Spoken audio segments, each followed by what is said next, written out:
I am Kesten Rono, and you are here for day 18 of our exploration of A Course in Miracles.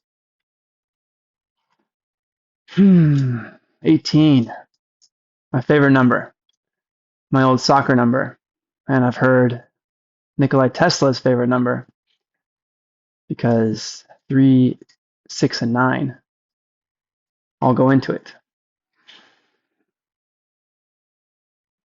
Let's just take a breath together. Please feel invited to close your eyes. Let's start by breathing all of our air out.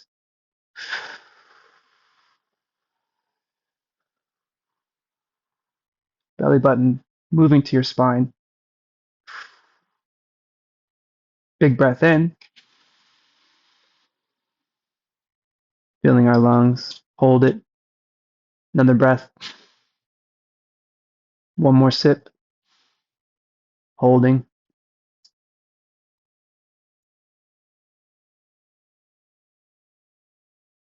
Exhale, relax. Keeping your eyes closed if you're able, if you're interested. Remembering some of our principles and our lessons. Miracles, such that they are, do not matter. No miracle is harder or easier than another. None is bigger or smaller. The source of miracles is love, and their expression is love.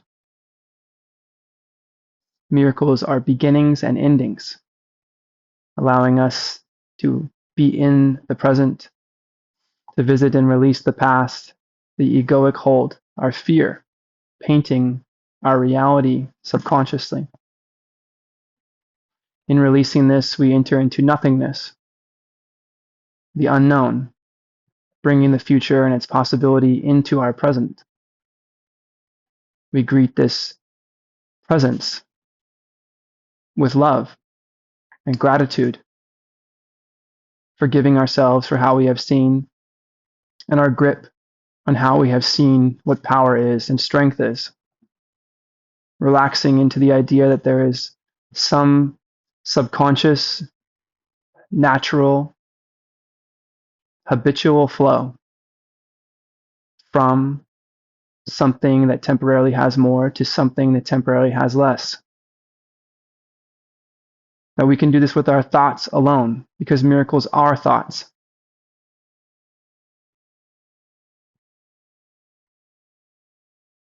Miracles are teachers, because they show us that we can reverse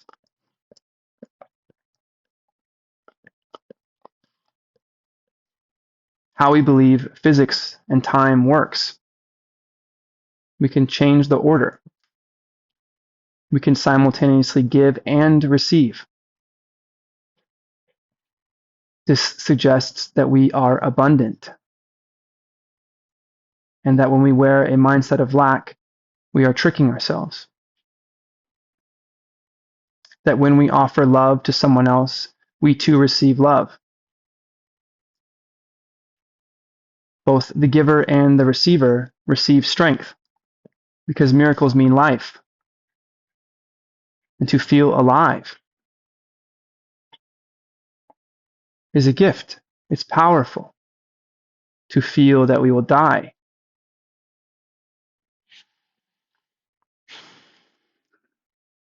Threatens us to feel scared.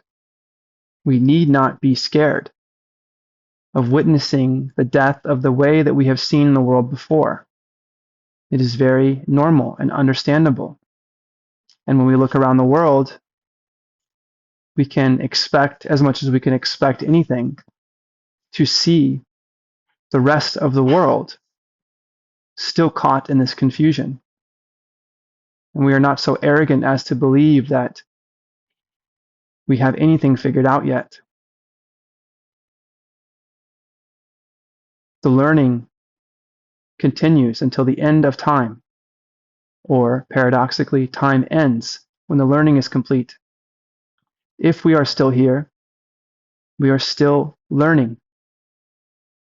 We are on a path to perfect peace and perfect safety, and we invite ourselves to be excited that such a destination exists. We want such a destination to exist. Our thoughts precede things. And if such a destination is to exist, and if thoughts are miracles, and if thoughts are expressions of love, therefore, then we are giving life through this process of miracles by believing, by offering prayer as a medium to connect with the Creator and say, yes, please, forgive me for what I did not know. I would like to know knowingness, and I am willing to welcome nothingness to dissolve myself. I do not fear that I will go anywhere at all, even if that means sometime in my life I may cease to exist physically. I realize that I've anchored myself into some way of believing that I must be. And this energy, that vibration, carries with it some idea of control and manipulation and lack, as if I am taking anything around me with me when I go, as if I am anchored in existence to this physical shell.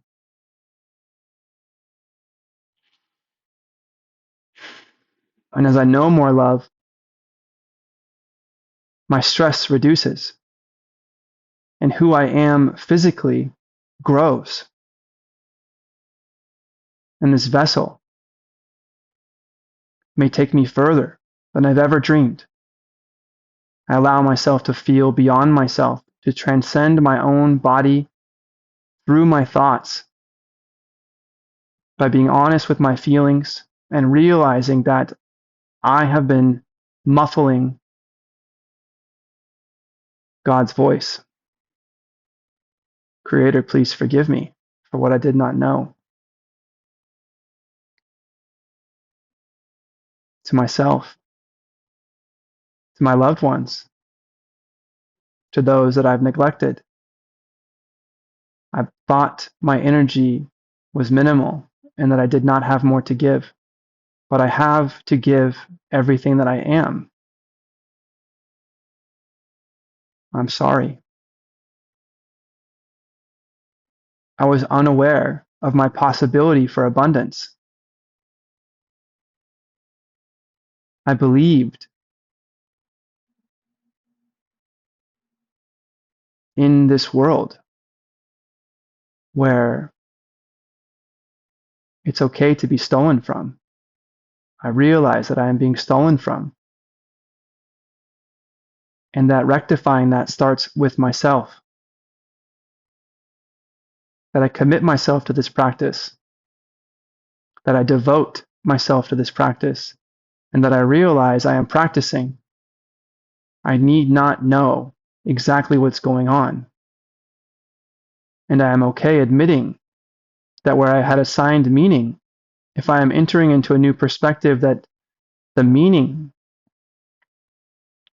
may naturally change, which means that I am allowed to say, everything I have known is meaningless. That I realize I have been thinking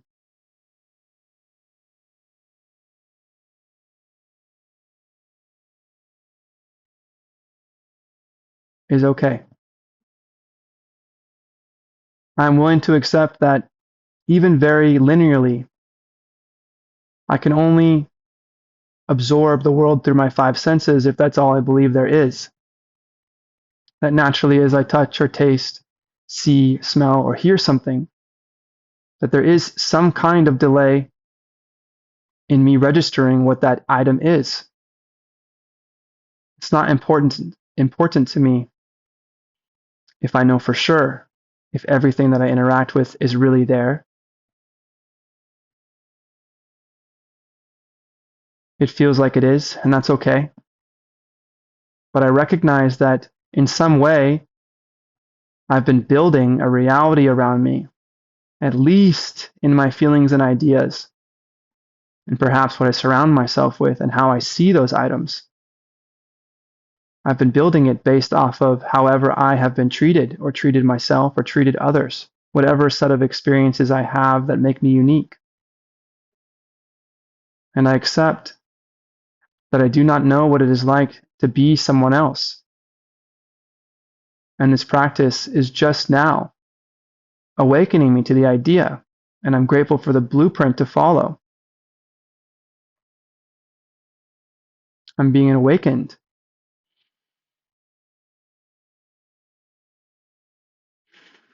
to an idea that there is another way. And then if I want to make the most change in the world,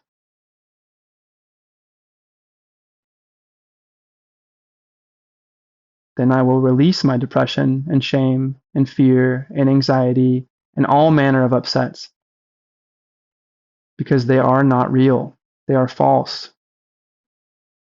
If it's true that I desire some kind of understanding and truth, I can imagine that everyone around me is also seeking some idea of meaning and truth. And everyone around me being different than me not knowing what they are like, then I can understand that they don't know what I am like. And therefore, we are all on our quest towards some idea of meaning and truth. If it wasn't so, then we would be happy being depressed. We would be happy being anxious. We would be happy being stressed. We would be happy seeing our health fall apart.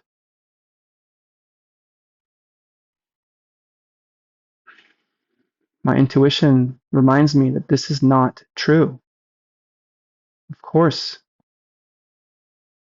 we seek perfect peace, perfect happiness, perfect safety. Would not such a place create abundance of time, opportunity, creativity, invention, the desire to be of value to ourselves, and therefore grow our value such that we offer more value to those around us and build community based off of value for value? That when we understand that when we operate out of love, we offer it simply to offer it. That even if we want to feel that it's in our best interest to do so because we grow in strength, this comes with releasing timing and expectation of any kind of return. That exchange, after all, was in the past, at least relative to this present. And relying on it to mean anything for right now would again be an illusion.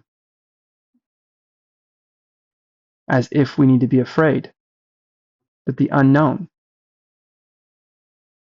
founded in love, unconditional love, allowing us to see the world any other way that we would have wanted to see it, and without conditions still being present in the presence of the unknown for us to feel. That we may take these truths and take a step into the realm of truth. And that these steps are true. That we actually are going somewhere rather than giving ourselves the illusion that we've built anything at all other than more pain, more walls that paradoxically do not exist from the lens of truth. Truth sees right through them, and love says it's okay. It's all okay. As we wake up to the idea that it's all okay to release however we have been,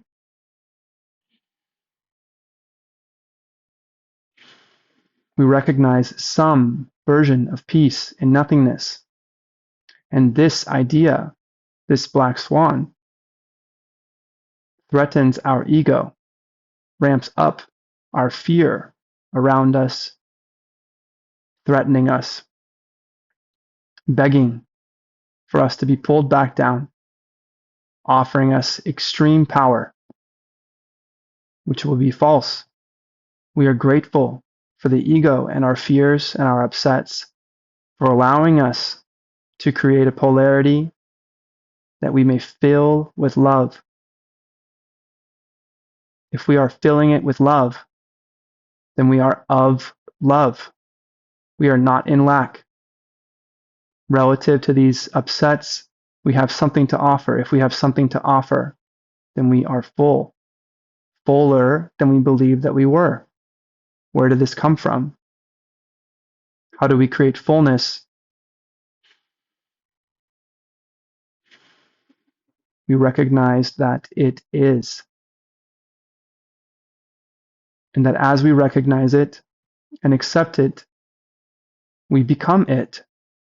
It is our new perspective. It is the idea of a 2D man surrounded by a 2D wall. No concept of height.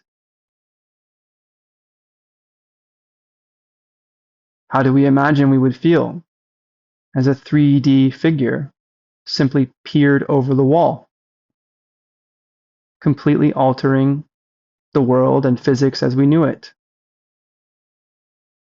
We would have two options, as there are no neutral thoughts. We could either choose, in this sudden onset of the unknown, to be fearful and pretend it does not exist, even though we know that it does. That is us consciously taking control of the path of miracles, which would be misguided.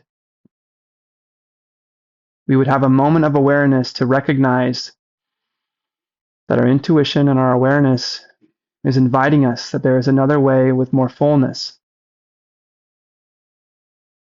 that more complexity is not a threat. And we greet our death of our past way with love and say, thank you, so I may see another way, a presence and a future. And as we accept this idea, we become the man, however new, peering over the wall itself. We have entered into a realm that includes height. And we can see ourselves easily as the 2D man afraid. We are in a new truth that cuts right through fear. And we are not here to slay it. We are here to love it so that we may exist too in love. So, Creator, the idea of you, wherever ideas come from, we can accept that ideas come from somewhere and that we build with those ideas and we create a reality. And while it seems like we're not creating it and someone else is, everyone participating in this process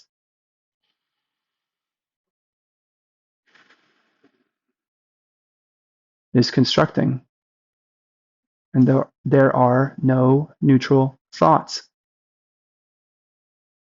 We are aware at this time, a sudden awakening, moving outside of ourselves, transcending our body via our thoughts, entering into the process of miracles, and letting go.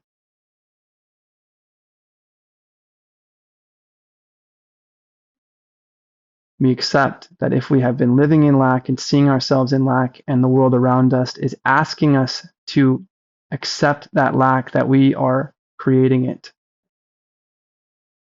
And if we're contributing towards it at all, by existing, we are contributing in some way, since there are no neutral thoughts. And because appears that we have control over our thoughts, which are miracles, which we're willing to relax into nothingness, paradoxically, we are able to make a decision to be of love once we can see it. That our thoughts have been nothing, and that nothing, by releasing these thoughts, true nothing, is the prerequisite for true vision. That we have been image making and confusing it for sight. That we have been driving. And we are willing to let God drive and show us a new way.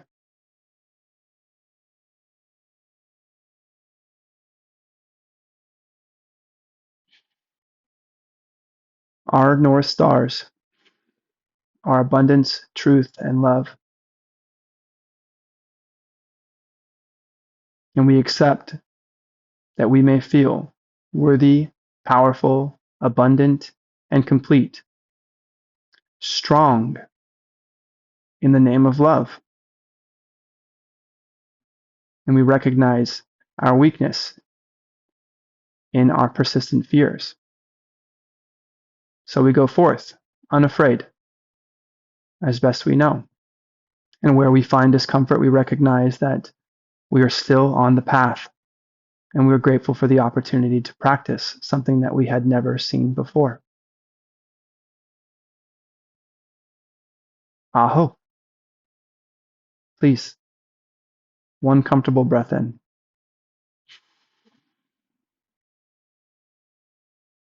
And releasing whatever concern we have. Opening your eyes. Let's dive into discovery. Principle 18. A miracle is a service. It is the maximal service you can render to another. It is a way of loving your neighbor as yourself. You recognize your own and your neighbor's worth simultaneously. Miracles are a service.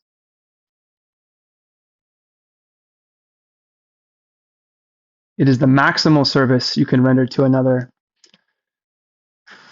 Miracles are expressions of love, and all love is expressed maximally. May we accept this idea with ease then, that by offering something to someone else, we are acting in service of the name, in the name of love. And thus the greatest service that we may offer is to offer love. It's the maximal service, as it is always maximally expressed. If we are offering it, we realize our abundance. We cannot be in lack because miracles flow from somewhere that temporarily has more to somewhere that temporarily has less, strengthening both parties. It is a way of loving your neighbor as yourself, because miracles come from love and express love, beginning with our thoughts. We may offer a neighbor, then, the miracle of love, the strength of love, with our thoughts alone.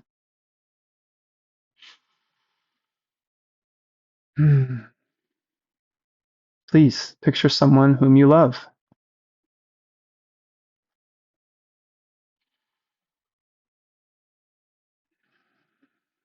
Please picture this person in perfect peace, in perfect safety. Please picture them smiling, tasting true happiness. Even if you do not know what it is, allow them to know.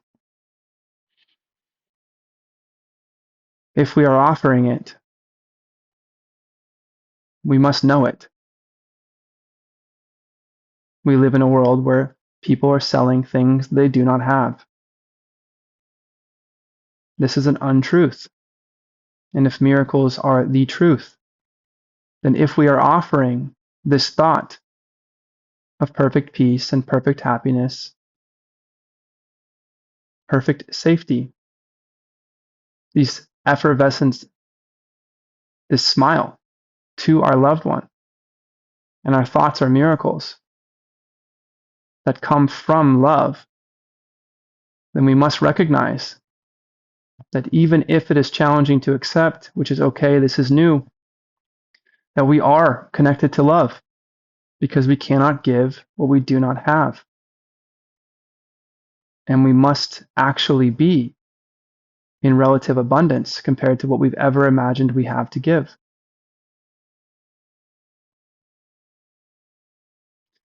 By doing so, we recognize our own and our neighbor's worth simultaneously.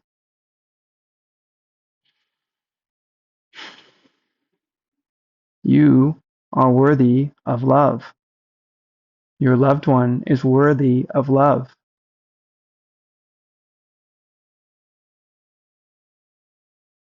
Have you felt love or an expression of love, an act of love? If it was true and you felt it, did you not feel more love for the person who offered it to you? Were you able genuinely to not feel love when you were shown love? And did you not feel love back for this person? We know what this feels like. This is what ideas do. They are. So in our thoughts, as well as in our actions, we recognize that there is no neutrality here. And we accept that what we breathe life into or wish upon somebody else, we do receive. May we operate in service, devoted, removing control in the name of miracles, so that we may give the maximal service, this idea of love and strength, to another. May our satisfaction come in offering this love, as by loving our neighbor, we love ourselves. May we remove the idea that this is a material thing, that we expect anything in return, because by creating it, it exists. And if it exists, then it is. And we are participating in it. And right here, we recognize that we are creating the world around us. So may we multiply love and truth and realize that the more love and truth exists, the more it may be noticed. And if the wall of love, its creations, its dances, grow enough, perhaps they can be seen through the walls of fear.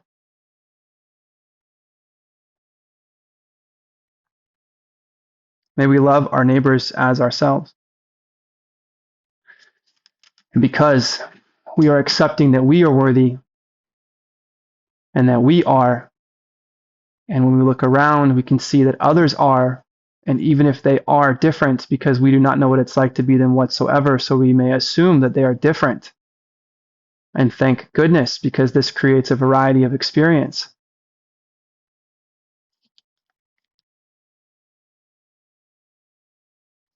If we recognize our worthiness and we see our place, may we accept that the experience of others and their path to awakening to love is equally as worthy, and that worthiness grows, more worthiness, as it is an idea of truth.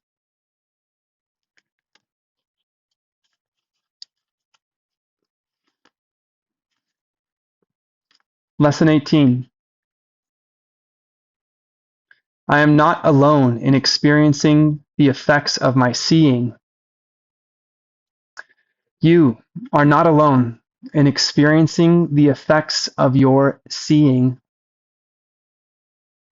The idea for today is another step in learning that the thoughts which give rise to what you see are never neutral or unimportant.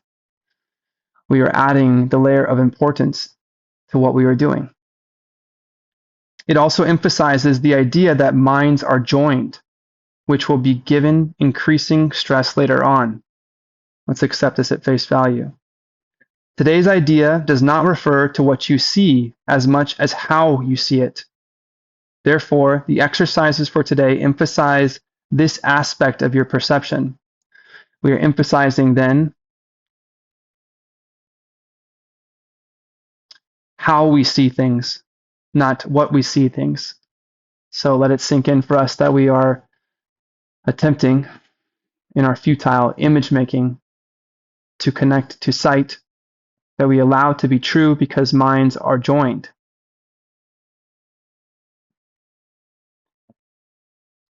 And therefore, we are going to emphasize with conviction and trust and ease. We are going to emphasize how we see, less what we see.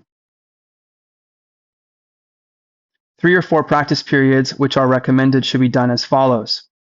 Look about you, selecting subjects for the application of the idea for today as randomly as possible, and keeping your eyes on each one long enough to say, I am not alone in experiencing the effects of how I see blank.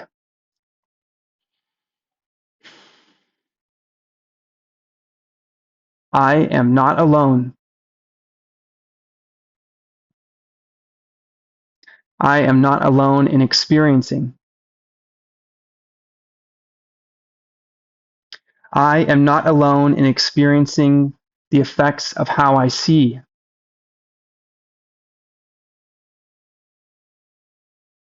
I am not alone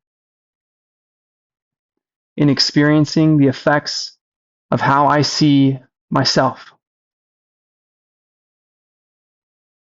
Conclude each practice period by repeating the more general statement, I am not alone in experiencing the effects of my seeing. Let's say that one together. Repeat after me. I am not alone in experiencing the effects of my seeing. I am not alone in experiencing the effects of my seeing.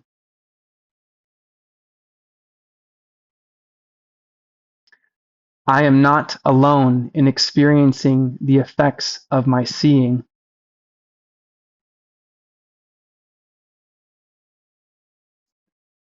A minute or so, or even less, will be sufficient for each practice period. 3 or 4 practice periods. No more than a minute. Looking around slowly and allowing ourselves to recognize that we are not alone in experiencing the effects of our seeing. But we want to be specific. We gaze upon an object. We allow ourselves to be as random, with as much entropy, I suspect, as is possible. Calmly, with ease. I'll try it here, and then you can try it on your own.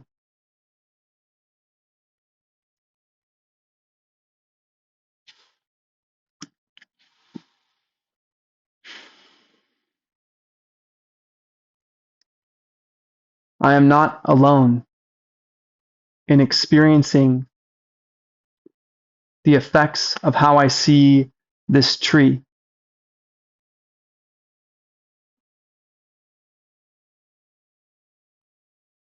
I am not alone in experiencing the effects of how I see that computer monitor.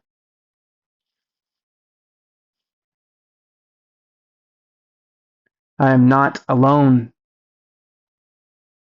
in experiencing the effects of how I see that cat, his cat post.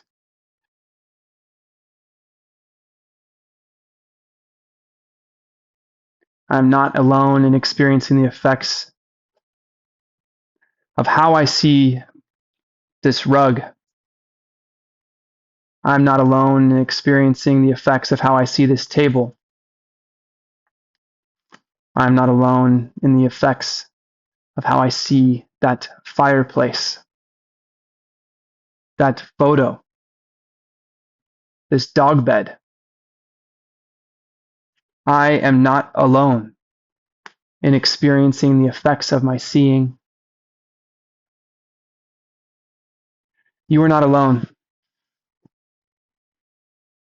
in experiencing the effects of how you see anything. You are not alone in experiencing the effects of your seeing.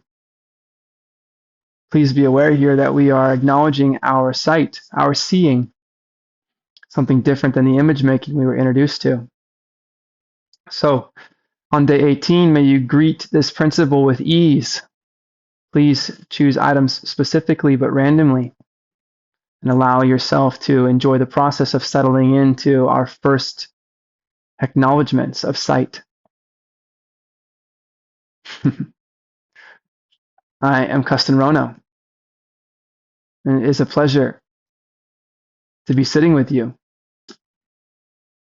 Thank you for trying this idea on today, and I hope you're interested in joining me tomorrow for day 19 of our exploration of A Course in Miracles. Please breathe and be well.